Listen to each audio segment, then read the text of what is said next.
The morning mist still blanketed Norfolk Naval Base when Sarah Mitchell stepped through the main gate, feeling the familiar weight of her uniform on her shoulders. At 28, she had earned her position as a lieutenant in the United States Navy through years of tireless dedication, brutal training, and sacrifices few understood. But at that moment, walking toward the administrative office, she felt something different from her usual pride. It was a mixture of frustration and resignation that had become her constant companion for the past 6 months. Captain James Mitchell was known throughout the East Coast as an inflexible commander, a man whose reputation for discipline and exacting standards preceded his presence in any room. A veteran of 3 decades of service, he had molded generations of naval officers with a firm hand and impossible expectations. To most recruits and junior officers, he was a distant, almost mythological figure whose standards seemed unattainable. To Sarah, he was simply her father, and that reality made everything infinitely more complicated. Since being transferred to Norfolk, Sarah had noticed a subtle but unmistakable change in the captain's attitude towards her. During the early years of her naval career, serving at other bases and on deployed vessels, she had managed to build her reputation away from her father's shadow. Her superiors praised her tactical precision, her ability to lead under pressure, and a strategic intuition that seemed innate. She had participated in humanitarian operations in the Caribbean, escort missions in international waters, and joint exercises with Allied forces. Every achievement was hers. Every medal hanging on her uniform represented her own merit. But now, under her father's direct command, everything seemed different. The assignments she received were, at best, administrative. At worst, they were humiliating. While other lieutenants of her rank led teams in combat simulations or participated in high-level strategic meetings, Sarah found herself assigned to oversee supply inventories, organize obsolete maintenance files, and coordinate cleaning schedules for common area tasks that would normally be delegated to recruits or probationary officers. At first, she tried to rationalize. Perhaps her father was testing her patience, her ability to accept orders without question essential qualities for any officer. Perhaps it was his peculiar way of avoiding accusations of favoritism, ensuring that no one could say the captain's daughter received special treatment. Sarah swallowed her pride and executed each task with the same dedication she would devote to a critical military operation. She cataloged supplies with meticulous precision, reorganized filing systems with impressive efficiency, and even devised new maintenance protocols that improved the base's logistics. But the months passed and nothing changed. While classmates from the Naval Academy were already commanding their own units or participating in significant international missions, Sarah was trapped in an endless cycle of menial tasks. Conversations in the officers' mess became moments of silent torture. She listened to excited accounts of war exercises, search and rescue operations, and specialized training, knowing that her recent experience amounted to counting equipment boxes and checking cleaning protocols. What hurt most was the expression on her father's face during their interactions. There was no cruelty there, nor satisfaction in his humiliation. There was something more complex, something Sarah couldn't fully decipher. Perhaps it was fear, perhaps overprotectiveness disguised as discipline. She remembered the stories her mother told about how Captain Mitchell had lost half his crew in a poorly planned operation decades ago, about how that experience had transformed him into the cautious and sometimes excessively strict commander he was today. Sarah tried to speak to him once, seeking him out in his office after hours.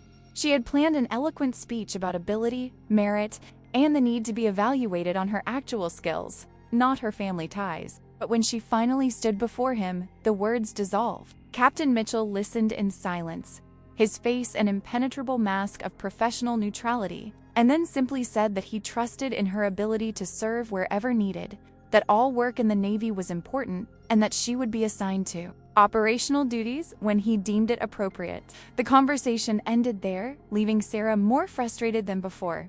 It was on an October afternoon, as the leaves began to turn golden on the trees surrounding the base, that everything changed. Sarah was in her small office, reviewing yet another endless stack of supply requisition forms, when she heard a commotion outside. Sirens began to blare, not the routine ones from scheduled drills, but the sharp, urgent alarm indicating a real emergency. Training taking over before her mind had even fully processed the situation.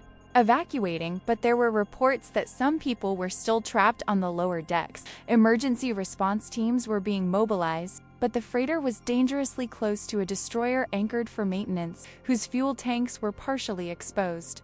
Sarah didn't wait for orders. She knew her experience in rescue operations, gained during her time in the Caribbean, could be crucial.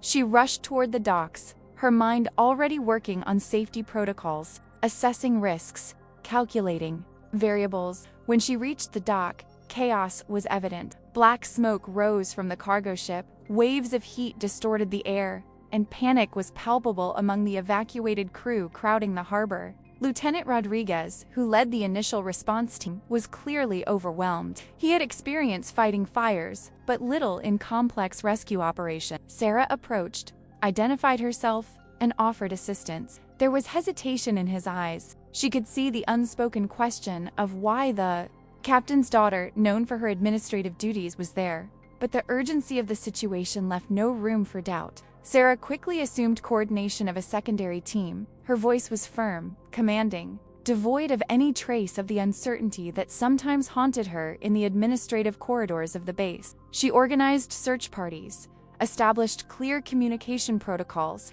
and implemented a systematic evacuation system that prioritized both team safety and rescue efficiency. While Rodriguez and his team battled the flames on the upper deck, Sarah led her group to the lower levels of the freighter. The heat was stifling, the smoke made breathing difficult even with protective gear. The ship's structure groaned and creaked ominously, signs that its structural integrity was being compromised. Sarah kept her team focused, using her experience to navigate the narrow corridors and identify the most likely areas where survivors might be trapped. They found 3 crew. There was a critical situation developing in the port, he explained quickly. A commercial freighter had reported a fire on board while sailing near the military docks. The commercial freighter had reported a fire on board while sailing near the military docks. The crew was members in the engine room, semi-conscious due to smoke inhalation, and a passenger who had become lost trying to retrieve his belongings. The evacuation was meticulous. Sarah ensured that each person was examined, stabilized, and safely transported to the medical team at the port. But in the midst of the process, she noticed something the others had missed. The flames were spreading toward a storage compartment that, according to the ship's blueprints she had quickly memorized, contained industrial chemicals. If the fire reached that point, the resulting explosion would not only destroy the freighter, but potentially damage the nearby destroyer and put the entire base at risk. Sarah made an instant decision. She directed her team to complete the evacuation of the survivors, while she and 2 volunteers returned to the ship to establish a containment perimeter. It was dangerous, potentially reckless, but she had calculated the risks and knew that minutes could make the difference between a controlled incident and a catastrophe. Using specialized firefighting equipment and her basic chemistry knowledge from academia, she and her small team managed to create a fire-retardant foam barrier that isolated the critical compartment long enough for the main firefighting teams to bring in reinforcement. When Sarah finally emerged from the freighter, covered in soot, exhausted but unharmed, she was met with an eerie silence. The response team, the officers who had arrived during the operation, even some civilians observing from safe areas, all looked at her with a mixture of shock and respect. Lieutenant Rodriguez approached and simply nodded, a simple gesture that carried volumes of recognition. But Sarah didn't have time to process the moment. She saw her father crossing the pier in quick steps, his face still impenetrable, and her stomach clenched. She expected a reprimand for acting without direct authorization, for jeopardizing her safety, for exceeding the implicit limitations that had defined her last few months. Captain Mitchell stopped before her, studied her face for a long moment, and then simply said that she should report to his office as soon as she was released by the medical team. The following hours were a blur of medical exams, preliminary reports, and fragmented conversations with other members of the response team. Sarah answered investigators' questions, provided technical details of her action, and ensured her team received appropriate recognition. But her mind was partly elsewhere, anticipating the inevitable conversation with her father.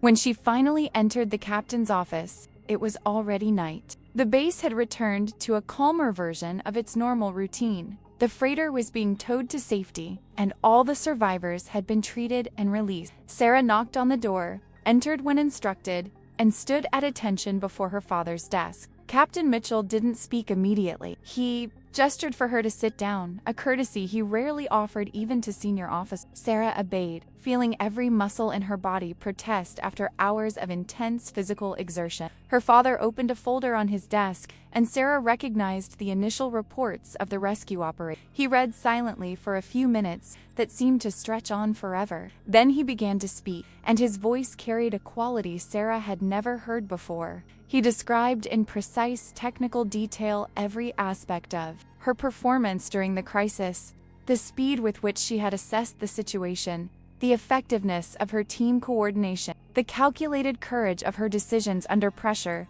and crucially, the strategic vision that had led her to identify the secondary threat that others had ignored. He mentioned that Commander Phillips had sent a preliminary report praising her leadership. The Lieutenant Rodriguez had formally requested her transfer to his emergency response unit, and that 3 commendations were already being prepared by different officers who had witnessed her performance. Sarah listened in silence, unsure how to respond. Then her father did something completely unexpected. He stood up, walked to the window overlooking the harbor, still illuminated by security spotlights, and for a long moment simply looked out. When he finally spoke again, his voice was lower, almost vulnerable. He explained that when Sarah was transferred to Norfolk, he had felt simultaneously proud and terrified. Proud because she had become everything he had hoped for in a naval officer, but terrified because he would now be responsible for decisions that could put her in danger. He spoke of the mission that had lost half its crew decades ago, of how each name on that list haunted him, and of how the idea of adding his own daughter's name to a similar list paralyzed him. The humiliating assignments, he admitted with painful honesty, were not about doubting his abilities, but about his own fear, his own inability to separate the commander from the father. He turned to face her, and Sarah saw unshed tears in the eyes of a man she had never seen display emotion in a professional context. He said he had been cowardly, that he had allowed his personal fears to interfere with his professional judgment, and that in trying to protect her, he had actually harmed her. He acknowledged that Sarah had proven that day what he already knew, but refused to fully accept that she was an exceptional officer who deserved opportunities commensurate with her abilities, not limitations based on her lineage. Sarah felt something shift inside her. The anger and frustration that had been building up for months didn't disappear instantly, but were tempered by a deeper understanding. She had never fully considered her father's perspective, the impossible burden of being both commander and father, the conflicting responsibility of protecting his officers while also preparing them for dangerous situations. She realized that the heroism of that day lay not only in saving lives from the burning freighter, but also in this moment of vulnerability where her father finally confronted his own demons. They talked for hours that night, not as captain and lieutenant, but his father. 2 people trying to navigate the complicated waters between personal relationship and professional responsibility. Captain Mitchell promised that from then on, Sarah would be evaluated solely on her merits, that she would receive assignments commensurate with her rank and experience. He also established an agreement. In situations where her family and professional duties directly conflicted, he would recuse himself from decisions concerning her,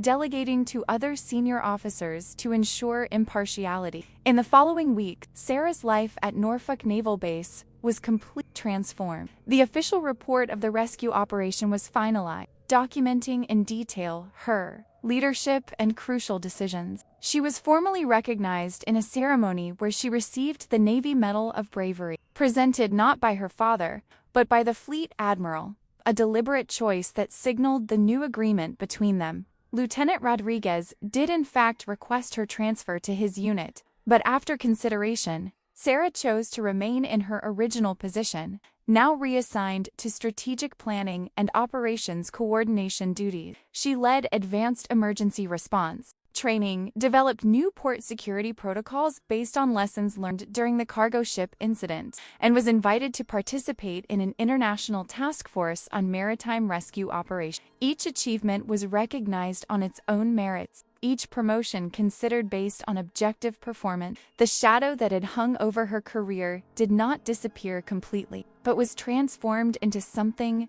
different, a recognized but no longer limiting complexity. The relationship between Sarah and her father also evolved. They maintained strict professionalism during working hours, rarely interacting directly unless necessary. But occasionally, after work, they would meet on the quiet dock and talk about life, about the weight of command, about the difficulties of balancing different aspects of their identities. These conversations were never, but they were honest. And in that honesty, there was a form of mutual respect that hadn't existed before. The captain learned to see his daughter not just as someone to be protected, but as an equal, a fellow officer whose strength and ability deserved trust. Sarah, in turn, learned to understand the vulnerability hidden beneath her father's armor of discipline, recognizing that true strength sometimes meant admitting weaknesses. Sarah never imagined that incident would become such a powerful catalyst for change, not only in her own career path, but in the entire operational culture of the base. In the months following the rescue in the freighter, she realized that something fundamental had shifted in how other officers viewed her and, more importantly, in how she saw herself within the complex structure of the Navy. The first significant assignment she received after the incident was to join a planning team for joint exercises with Canadian naval forces. It was exactly the kind of assignment she had desperately wanted during those frustrating months of administrative tasks. The project required intricate coordination between multiple units, sophisticated strategic analysis, and diplomatic skills to work with international officials. Sarah threw herself into the work with an intensity that surprised even her most dedicated colleague. During planning meetings, she discovered that her prior experience, even those seemingly mundane tasks she had performed under her father's command, had given her a unique understanding of the logistical aspects of naval operations. She could anticipate supply problems before they became critical, identify bottlenecks in communication systems that others overlooked, and propose creative solutions that integrated strategic theory with practical reality. Commander Harrison, who led the project, commented in an evaluation that Sarah possessed a rare combination of tactical thinking and attention to operational detail. But it wasn't just professionally that things were changing. Sarah began to develop genuine friendships within the base, relationships that went beyond the superficial camaraderie of the officers' mess. Lieutenant Jessica Chun, a helicopter pilot who had participated in support operations during the cargo ship rescue, became particularly close. Jessica had a refreshingly straightforward perspective on military life, tempered by a biting sense of humor that often had Sarah laughing until she cried during their weekly dinner dates off base. It was Jessica who first verbalized something Sarah had felt, but never fully articulated. They were sitting in a small Vietnamese restaurant in Virginia Beach, savoring bowls of steaming pho, when Jessica suddenly put her chopsticks down and looked directly at Sarah. She said she had noticed a transformation in recent months, not just in Sarah's career, but in her presence, in her confidence. Jessica observed that during those first few months after Sarah's transfer to Norfolk, she seemed constantly shrinking, trying to occupy as little space as possible, as if apologizing for her own existence. But now, she was allowing herself to be seen, to be heard, to occupy the space she deserved. The observation hit Sarah with unexpected force. She hadn't consciously noticed this change in herself, but Jessica was right. The months of humiliating tasks hadn't just limited her professional opportunity. They had eroded her self-confidence in subtle but profound ways. She had begun to internalize the implicit message that perhaps she wasn't as capable as she thought that perhaps her previous success had been luck or circumstance. The freighter incident hadn't just proven her abilities to others. It had reaffirmed to herself that her competence was real, tangible, verifiable. Sarah also began to better understand the complex dynamics of power and perception within military structures. She noticed how other officers, particularly women, faced similar challenges, albeit manifested in different ways. Captain Denise Morales, one of the few women in a senior command position at the base, invited Sarah to lunch one afternoon. During the conversation, Denise shared her own journey through decades of service, describing the invisible battles she had fought to be taken seriously, to have her ideas considered with the same weight as those of her male colleague. Denise explained that the true test of leadership lay not only in dramatic moments of heroism, but in the ability to navigate the daily complexities of organizational politics, to build alliances, to know when to fight and when to retreat strategically. She praised the way Sarah had handled the situation with her father, acknowledging that many officers in a similar position would have reacted with open confrontation or bitter resignation. By maintaining her professional integrity while seeking understanding, Sarah had demonstrated a maturity that many took decades to develop. These conversations opened Sarah's eyes to a network of mentorship and support she hadn't realized existed. There was an entire community of officers, men, and women who had faced their own battles against unfair expectations, subtle biases, and systemic obstacles. They had developed strategies for survival and success that they generously shared with the next generation. Sarah began participating in informal discussion groups, mentorship sessions, and leadership development programs that expanded her understanding not only of naval tactics, but of human dynamics. Meanwhile, her relationship with her father continued to evolve in unexpected directions. Captain Mitchell began including Sarah in high-level strategic meetings, not out of favoritism, but because she had genuinely earned a seat at that table through her contributions. During a particularly tense session on port security plan, Sarah presented an analysis that identified vulnerabilities others had overlooked. Her father listened attentively, asked insightful questions, and then implemented her recommendations publicly, crediting her for the work. It was a small but profoundly significant moment, a public validation that she was valued for her abilities, not despite her surname, but regardless of it. Sarah also began training younger recruits, sharing not only technical knowledge, but also the more subtle lessons she had learned about resilience, self-determination, and the importance of maintaining integrity even when circumstances seemed unfair. A young recruit named Amanda approached Sarah after a training session, confessing that she was considering abandoning her naval career because she felt she would never be taken seriously, that the obstacles were simply too great. Sarah shared her own story, not to minimize Amanda's difficulty, but to demonstrate that challenges could be transformed into opportunities for growth, that temporary setbacks did not define entire trajectory. Watching Amanda gradually regain her confidence, observing her performance improve as she internalized the lessons Sarah shared gave Sarah a new perspective on leadership. It wasn't just about commanding in times of crisis or making strategic decisions in conference rooms.